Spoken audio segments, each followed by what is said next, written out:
His Excellency, the Chancellor of Germany, Mr. Scholz. Mr. President, colleagues, excellencies, it has been almost 19 months since Russia started a brutal war of aggression against its sovereign neighbor, Ukraine. Tens of thousands of soldiers and Ukrainian civilians have been killed. Countless Ukrainian children have been abducted. Russian troops have murdered, raped and tortured. They are razing towns and villages to the ground. They are mining entire regions, turning cornfields into death traps. This war is taking place in Europe, but its repercussions are felt throughout the world. Russia has deliberately removed millions of tons of grains and fertilizer from the world market, which countries around the globe need to guarantee food security. Russia is deliberately targeting grain silos and port infrastructures. And Russia has withdrawn unilaterally from the Black Sea Grain Initiative, triggering more poverty and more food insecurity all over the world. There is no justification for that. Any claims that sanctions are hampering Russian exports of crops and fertilizer are false. There are no sanctions impeding such exports. On the contrary, Russia dominates the global fertilizer market. 2022 was a record year for Russian wheat exports. The reason for the continued suffering in Ukraine and around the world is shockingly simple.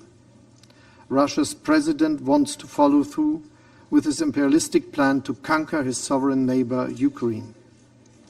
Mr. President, the United Nations has expressed very clearly what it thinks of Russia's war of aggression, most recently on the 23rd of February of this year.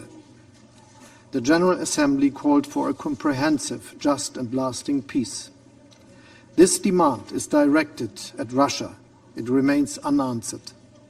Nothing rings out louder today than Russia's silence in response to this global call for peace. Some argue that this war could have been prevented by diplomatic means. In fact, France and Germany have held hundreds of meetings with Moscow and Kiev since the beginning of Russia's attack on eastern Ukraine in 2014. Our aim was to find a diplomatic solution that is in line with international law. All these endeavors failed because one party, Russia, chose war over diplomacy. But there has been no lack of diplomatic efforts. Some call for immediate ceasefire.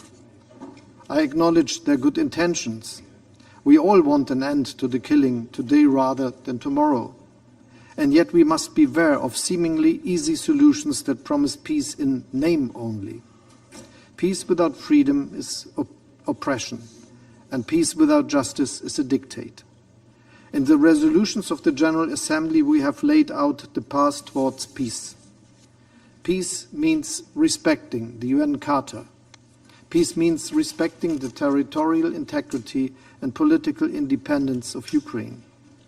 That is the promise of UN Charter gives to every United Nations member state. No one longs for peace more than the Ukrainians. The peace plan that the Ukrainian president has laid out is proof of that. The recent meetings in Copenhagen and Jeddah were important. This work should be continued. It should be continued in the pursuit of one goal, finding peace that respects the principles of the UN Charter.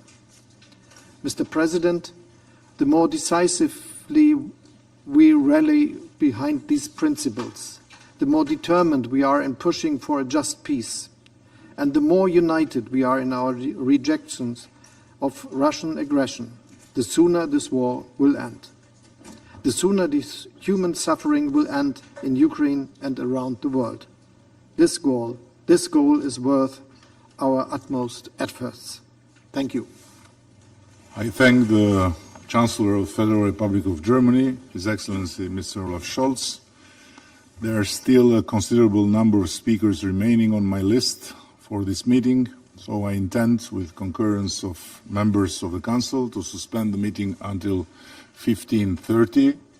or 3:30 p.m. for our American friends. So the meeting is suspended.